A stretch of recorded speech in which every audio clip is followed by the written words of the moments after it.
حضور فرماتے ہیں، رب فرماتا ہے سورت فاتحہ آدھی میری ہے آدھی میرے بندے کی ہے، سبحان اللہ۔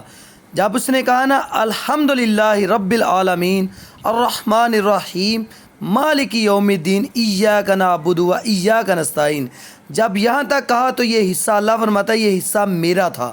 اس نے کہا اپنے رب کی تعریف کی، اور جب کہا نا اس نے کہ اہدنا الصراط المستقیم، اب بندے نے التجائیں شروع کر دی۔ اس نے کہا مالک بھی تو ہے، رحمان بھی تو ہے، رحیم بھی تو ہے، عبادت بھی تیری ہی کرتے ہیں اور مدد بھی تجھ ہی سے مانگتے ہیں۔